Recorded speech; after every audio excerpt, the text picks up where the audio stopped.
Madame, Monsieur, bonjour.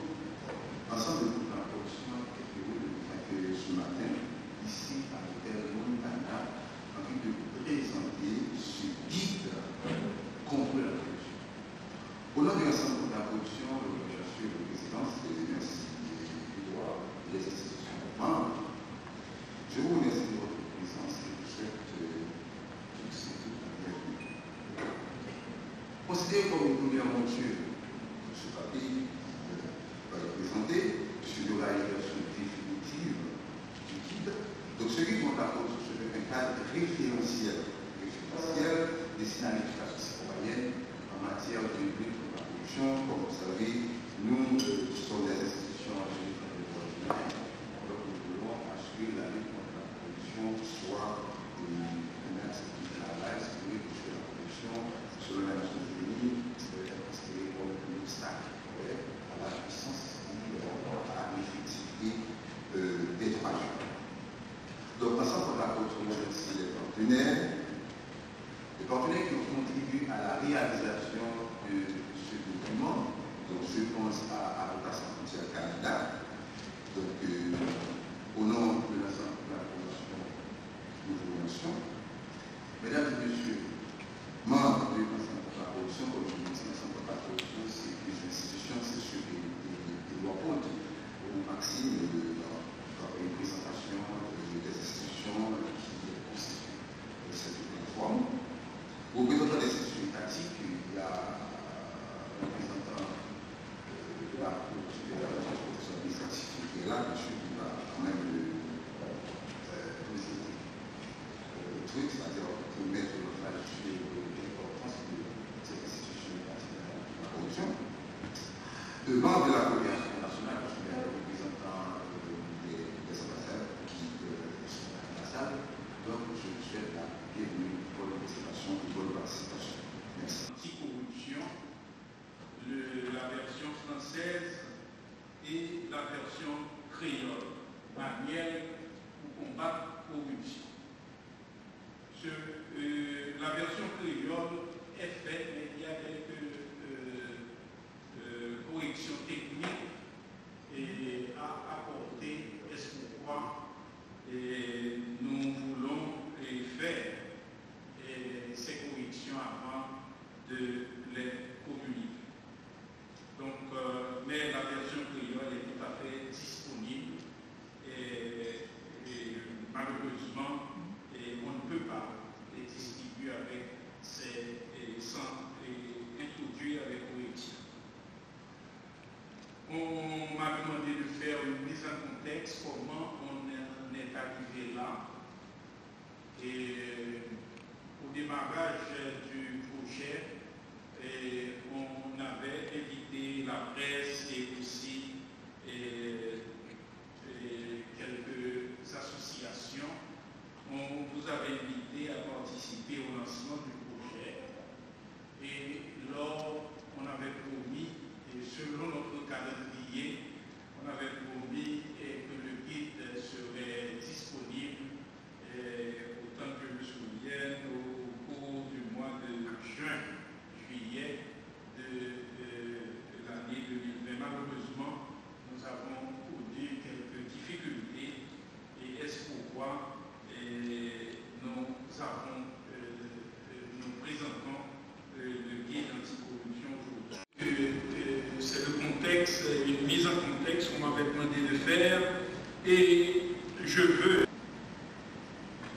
Nous avons dû lancer un appel à proposition et lors de cet appel, on a reçu seulement une seule offre et l'offre qu'on avait reçue avait dépassé le budget qui était consacré à la rédaction du livre.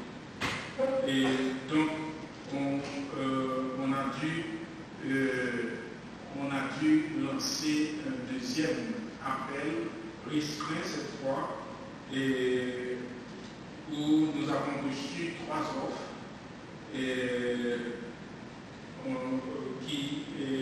que l'on pouvait supporter, en tout cas financièrement.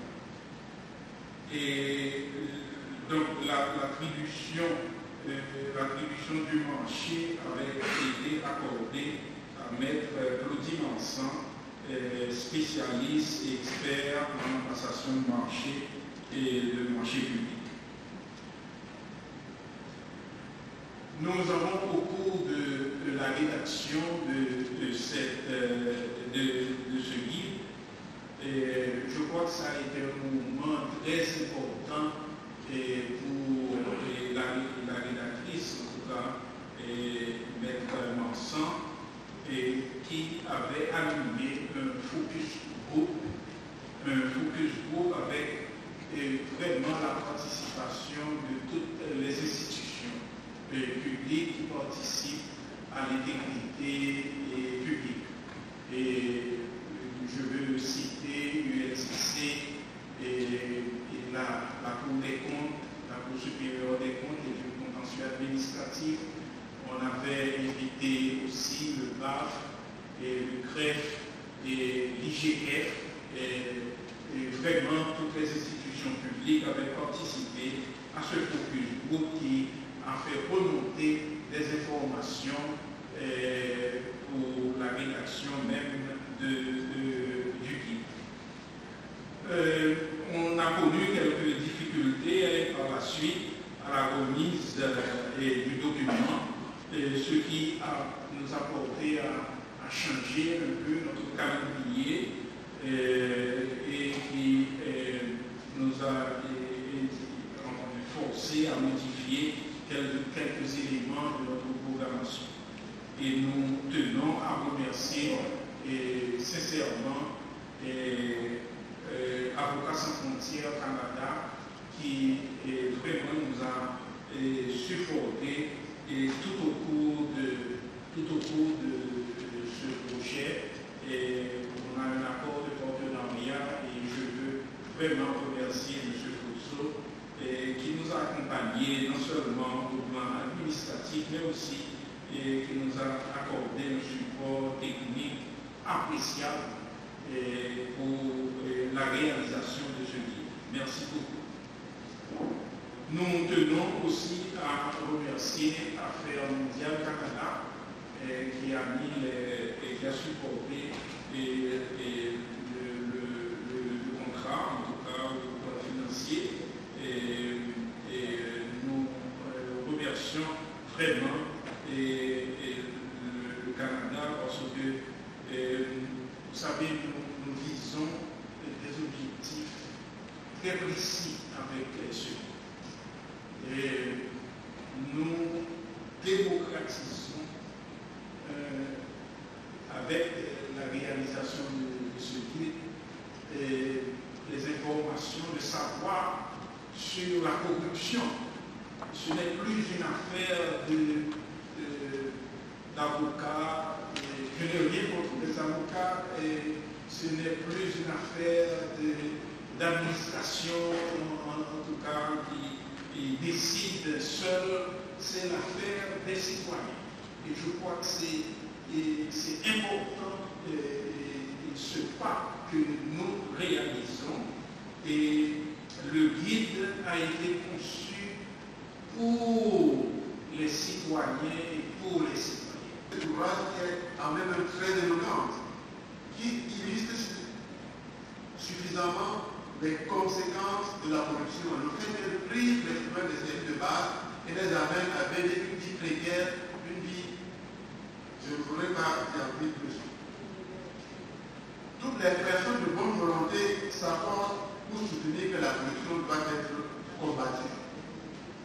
Mais pour combattre un crime aussi enraciné, un crime dont les auteurs, dont les responsables sont toujours de plus en plus audacieux, il faut être bien outillé. Et c'est dans cette perspective que l'Avocats sans frontières Canada a lancé en juillet 2017 le projet Accès à la justice. Accès à la justice et lutte contre l'impunité en Haïti, avec l'appui d'Affaires mondiales Canada. Et je voudrais une fois de plus remercier Affaires mondiales Canada pour cet appui. Ce projet a entre autres objectif d'accompagner l'éducation des citoyens sur leurs droits, des citoyens et des citoyennes sur leurs droits, afin que ces citoyens puissent les connaître et être en mesure de demander la protection aux instances compétentes. Et c'est pour cette raison que lorsqu'en 2018, nous avons appris qu'un groupe d'associations haïtiennes était en train de discuter pour créer un groupe spécialisé dans la lutte contre la corruption, nous avons accueilli avec beaucoup d'enthousiasme cette initiative et l'avons soutenue. Et lorsque cette association a vu le jour, Ensemble contre la corruption, il faut dire aussi que le nom est très éloquent, Ensemble contre la corruption, des associations qui se mettent ensemble contre la corruption et qui voudraient mobiliser tous les citoyens pour qu'ensemble ils luttent contre ce fléau. Nous avons apprécié également, nous avons accueilli vraiment cette initiative, cette création, la venue de la naissance de cette association. Nous avons également accueilli avec beaucoup d'enthousiasme l'idée de cette jeune association de créer un outil pour encadrer la lutte contre la corruption. Parce que, comme je l'ai dit tantôt plus haut, la corruption est décriée et condamnée tous les jours. Mais peu de personnes connaissent ces différentes manifestations. Il y a certains actes de corruption qui sont tolérés ou acceptés par un grand nombre de personnes. Pourtant, c'est des actes de corruption. Tellement ces actes sont banalisés qu'on finit par les tolérer, qu'on finit par les accepter même. Donc, après Sans Frontières Canada voudrait féliciter cet outil qui permettra à tout le monde, pas seulement à un public initié, comme l'a dit Edouard, mais à tout le monde, d'être juridiquement outillé pour reconnaître tous les actes de corruption et pour la combattre selon les voies légales. Parce que c'est un combat qui demande la participation de tout le monde, la contribution de tout le monde, pas seulement d'un groupe d'initiés.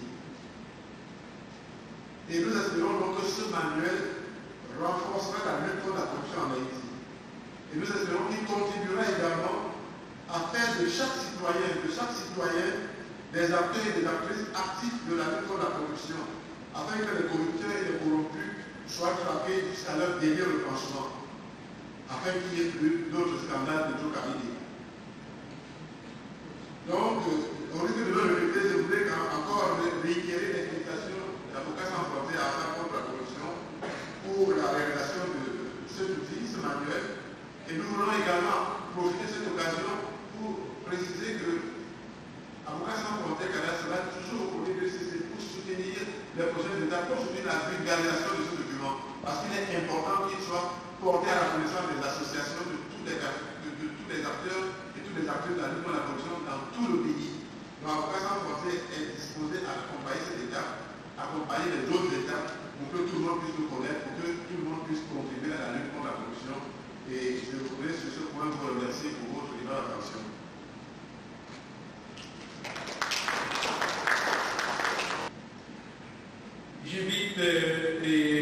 J'invite maintenant la représentante de l'ambassade du Canada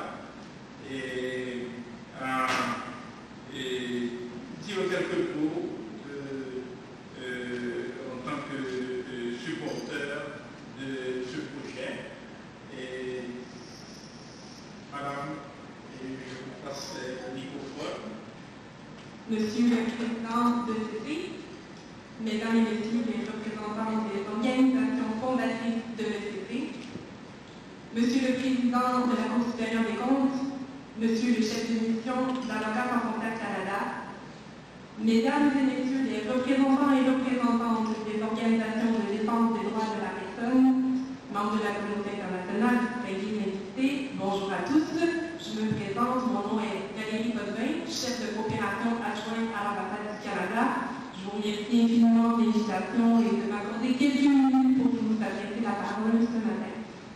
Donc, c'est avec le plus grand plaisir que je représente le Canada à cette cérémonie d'enfance utile. La présentation de cet important outil didactique aujourd'hui est le signe d'un avancement réel et tangible dans cette importante démarche qui est cette lutte contre la corruption et l'impunité, menée par plusieurs d'entre nous, notamment l'organisation Ensemble contre la corruption.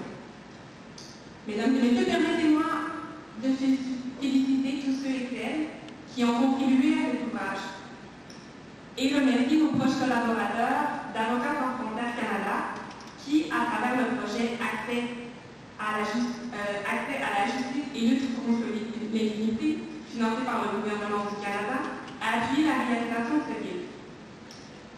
Vous savez, le Canada est un partenaire de longue date de plusieurs organisations de défense des droits de la personne en Haïti, plusieurs parmi vous, incluant Avocats sans frontières. Une organisation dont l'expertise juridique est sans pareille et qui a su se démarquer par ses collaborations dynamiques et collégiales avec nombre d'organisations au pays. Le Canada est fier du travail de plaidoyer, d'accompagnement et de veille stratégique réalisé pour faciliter l'accès à la justice aux personnes les plus vulnérables au pays et la défense des droits des Haïtiennes et des Haïtiens.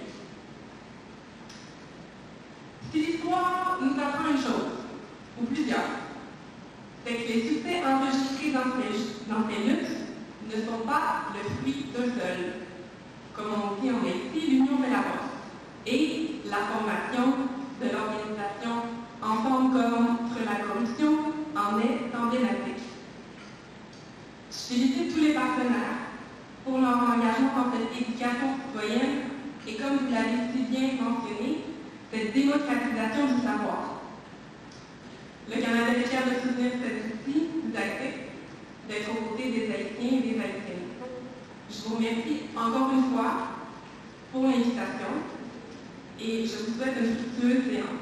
Merci en vie. Nous voulons donner l'applaudissement à Petit Massin parce que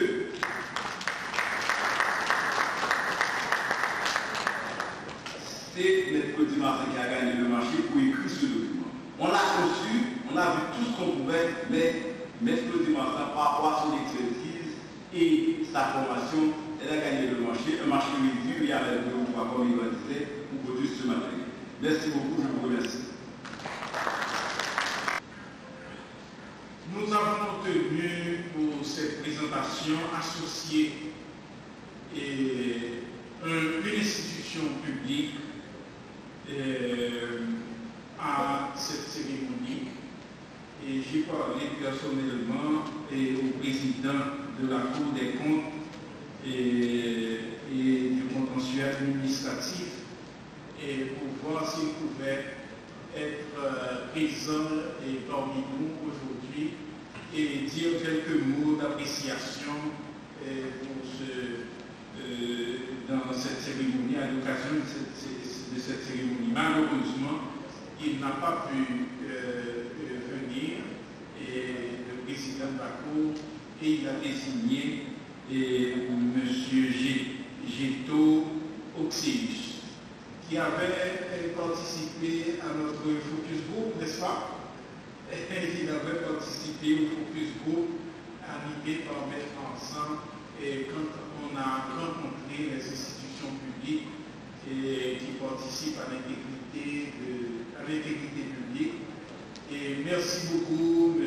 Oxéus, et je vous cède le microphone pour quelques mots de la Cour. Il se compte des années que notre pays, le monde entier, entreprennent d'investiguer sur les causes des racines de la corruption financière et administrative, ainsi que sur les effets néfastes qu'elle induit sur la société en général et sur le bien-être des citoyens en particulier. Effectivement, d'une part, si l'on n'appréhende pas bien les sources réelles de la corruption, on ne peut pas venir à la contrer, encore moins à l'éradiquer. Et d'autre part, si ces grands effets sont méconnus, la sensibilisation effective, voire efficace à cette cause s'avère extrêmement difficile. Alors, mesdames, messieurs, dans les débats sur ce phénomène en évolution galopante, surtout en Haïti, il est constamment noté et mis en avant, voire cru, que son accroissement ou sa manifestation inébranlable entrave tout processus de développement durable poursuivi. Ce qui porte dans les différents environnements sociopolitiques, les parties prenantes, pouvoirs publics, institutions avant-gardistes de la société civile, organes de contrôle interne et externe, et citoyens, à envisager des mesures pertinentes et efficaces que d'autres. Parmi les mesures les plus en vue ou pratiquées à l'échelle internationale, il s'agit de noter le renforcement ou la mise en place de cadres professionnels ou exigés par le biais des codes de déontologie, de conduite ou d'éthique, les pressions d'une culture décryptée dans les comportements des acteurs publics et privés ou pour, à la rigueur, sanctionner le non-respect des normes et principes déontologiques dans la fonction publique nationale. De cadres institutionnels consciemment aménagés pour mener légitimement et structurellement la bataille contre la corruption sous fond de divers moyens à disposition. Ce qui englobe la surveillance du développement du patrimoine des personnes publiques en employant le principe aujourd'hui très étendu de la déclaration du patrimoine. De cadre administratif de relations professionnelles en pratiquant la mobilité obligatoire des personnels pour éviter la multiplication des actes de corruption, comme entre autres le népotisme, le favoritisme. De cadre légal et réglementaire fondé sur les réalités socio-politiques et économiques ou sur la configuration, sinon le niveau de développement local de la corruption, en vue de prévenir et ou de réprimer les actes de la matérialisant. De cadre social d'éducation et de sensibilisation citoyenne intensive pour une réelle application des parties prenantes en fonction de leur capacité d'appréhension des enjeux entourant le développement ou la manifestation de ce phénomène de corruption. C'est bien dans ces deux derniers registres que nous cataloguons l'aménagement de ce guide anticorruption ayant la faculté de faciliter l'appréhension par les parties prenantes et des enjeux du phénomène de corruption de la société haïtienne. La manifestation de ces différents actes et l'application des principales dispositions légales et réglementaires et relatives. Et à la première lecture diagonale de cet outil, nous le considérons comme la phase gestationnelle utile du cadre opérationnel de mise en œuvre de la loi du 12 mars 2014, assortie d'exemples concrets, lors même que certains d'entre eux pourraient, dans une certaine mesure, entraîner des conclusions ou sembler entrer d'a priori dans certaines formulations. En tout cas, ce projet en exécution, aussi bien que ce produit tangible, le guide anticorruption que pays civilisé, l'articulation, c'est le premier matériel de la corruption. Que le citoyen débat de ce pays, il a eu et voit comment on réagit pas dans le stop. À chaque fois que je reviens de l'étranger, et puis je remonte pour expliquer les stops, le conducteur qui va après moi, il passe le bon, comme si je deviens ridicule. Donc, c'est peut-être ça, je m'a dit que, par rapport à ce texte, on a fait un petit résumé pour que les gens puissent retenir sur chaque acte de corruption. Et à la fin de chaque exercice, on présente un ensemble de questions-réponses. Questions-réponses pour voir ce que la personne a retenu. On pose des questions, on fait un petit exercice pratique sur chaque acte de corruption pour que la personne puisse comprendre et cerner l'acte de corruption dont il a. C'est un document on a conçu ce document pour que on puisse animer des séances de formation. Mais c'est un document aussi, je le propose comme une Bible. Chaque citoyen haïtien devrait avoir cette Bible. Parce que c'est un outil, si on l'applique correctement, il peut provoquer et engendrer une responsabilité citoyenne vraiment plus sérieuse. Et après, on a fait une partie de mise en contexte. On a vu ensemble des conventions internationales pour Haïti et à ratifier.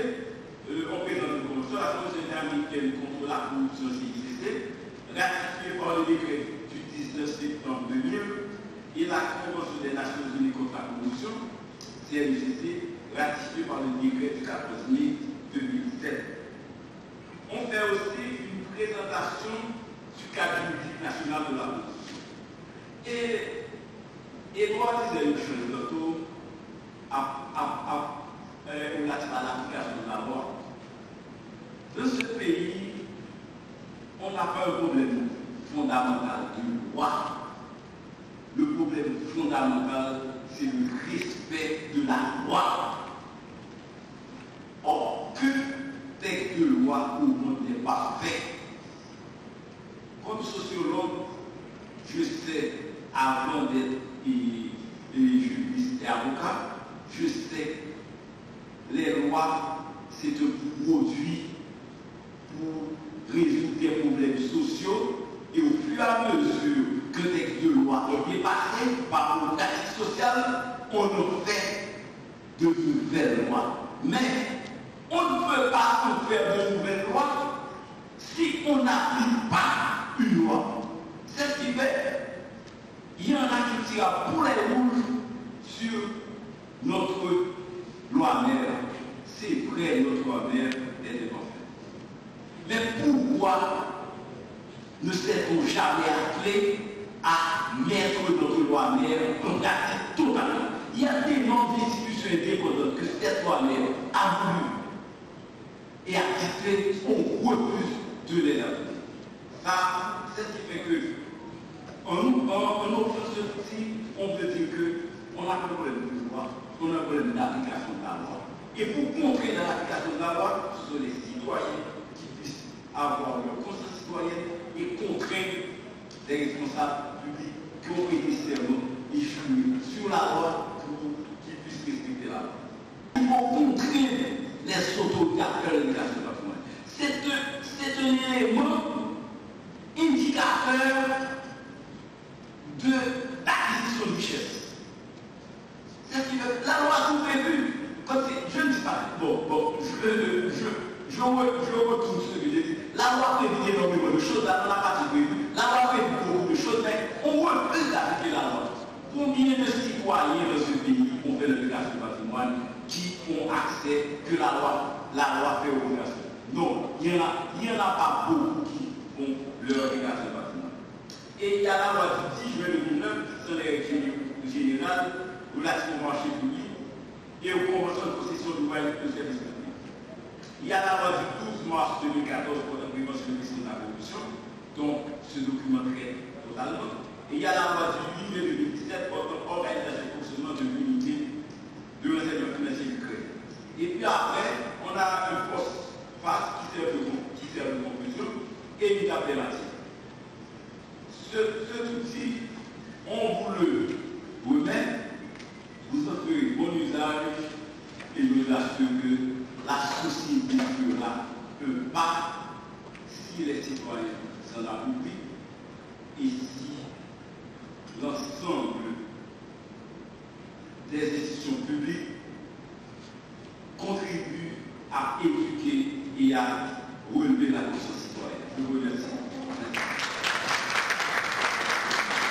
Pour Maxime, on arrive au bout de notre séance de présentation du guide. Je terminerai avant d'appeler Maître Gédéon Jean. Comme perspective d'appropriation du matériel, nous allons au cours du mois de novembre, à la fin de novembre ou au début décembre, donc, nous avons identifié 4 grandes régions du pays et nous allons former plutôt leur permettre de s'approprier le guide anticorruption. Nous les appelons des grands formateurs et c'est eux qui vont transmettre cette formation à d'autres associations. Et ceci se fera avec le support d'Avocats sans frontières et de Fonds mondial Canada. Et nous sommes en discussion avec ASF et pour l'édition finale du guide. Et nous avons lancé les discussions et nous souhaitons avoir des conclusions. Nous sommes aussi en discussion avec d'autres partenaires. Nous voulons former des lanceurs d'alerte.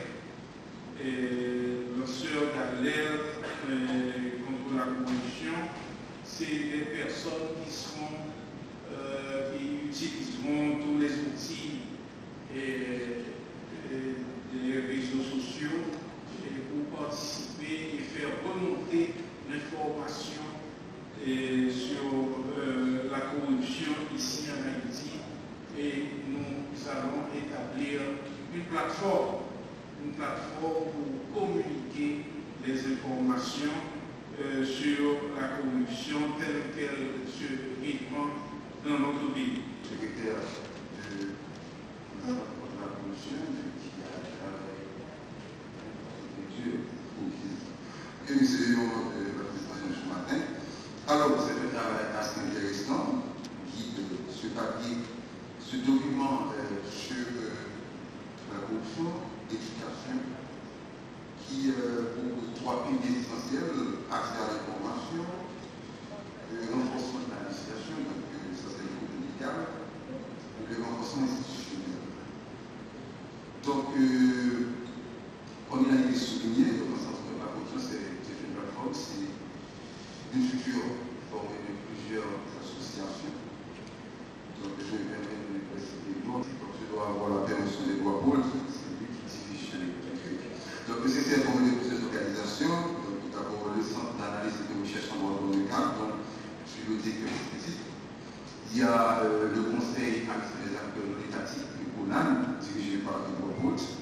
Il y a aussi le programme alternatif de justice, les PARAGE, dirigé par Maxime Fouid.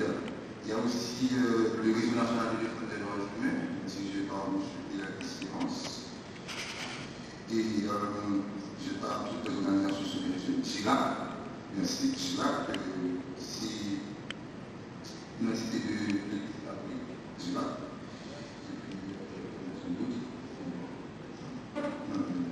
Et puis il y a aussi le centre économique de droits humains. Il y a aussi une autre organisation populaire, c'est CSK, Centre Calérec. Donc, ces organisations qui forment et ensemble la corruption qui a une présidence tournante. Chaque année, il y a une organisation qui assure la présidence de PCC.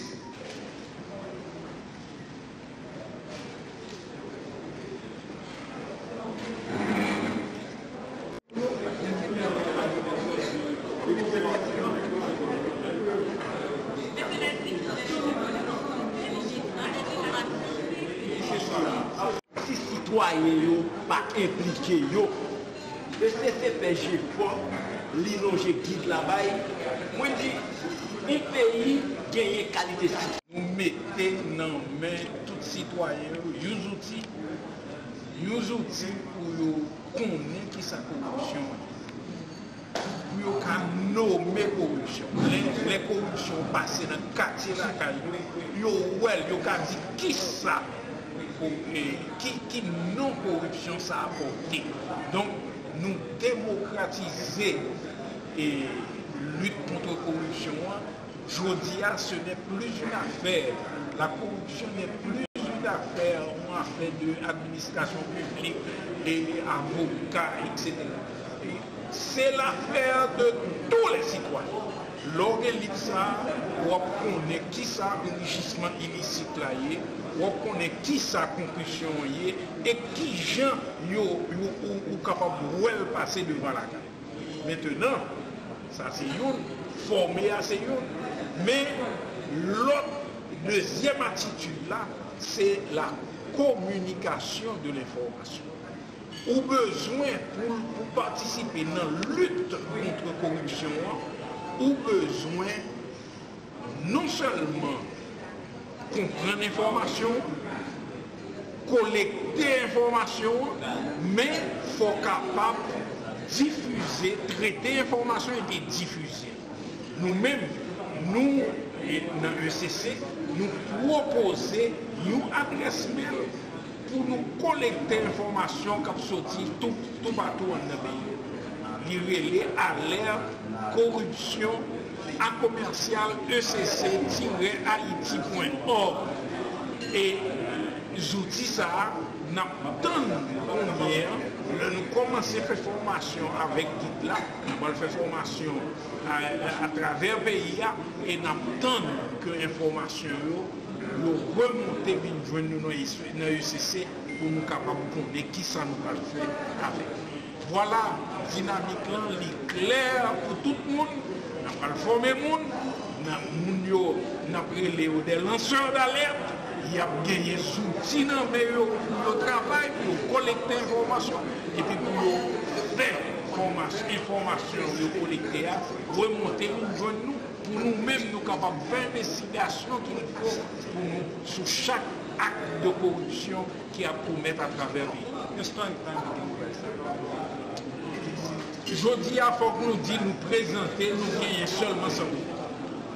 Nous prenons en discussion avec et partenaires nous pour nous voir si nous sommes capables de gagner des milliers de copies. Nous gagnons en français et en créole, ça veut dire la parole disponible pour tout le monde. Et puis l'autre bagaille que nous allons faire, c'est que nous allons mettre une chapitre, nous allons mettre sous vidéo. Pour les gens capables de connaître ces surfacturations, il y a pas de connaître qui gens ont servi, ont détourné l'argent public avec un bagage de relais surfacturation. C'est un peu ça, nous allons faire à très court terme, ça veut dire dans 2 ou 3 mois qu'on venir là, on a bouclé le programme ça, après ça c'est formation, appropriation à travers le pays. Vous parlez de formation, combien de jeunes au pays qui a combien de jeunes dans cette formation et en plus, et le projet ça, combien l'argent qui est mobilisé dans le cadre de réalisation? Non, le projet pour nous faire et guide ça avec la surfacturation, nous joignons et nous un budget environ de 3 millions d'euros avec ASF et nous allons faire formation pour 16 relais à travers le pays, 16 relais à travers le pays et 16 relais, ça va nous faire formation ensemble. Et c'est eux-mêmes qui vont dupliquer formation après. Mais duplication formation, ça va être l'objet pour l'autre et à accord avec nos partenaires que ce soit ASF ou non. Aussi les écrits en fait formation faite, mais nous de jour en jour a été toujours dans la même situation. C'est une dynamique qui va le mettre sur pied pour que le projet soit capable de réaliser tout le monde. Et regardez, nous toucher la plaie du doigt avec mettez outils ça dans mes citoyens et sont proposés que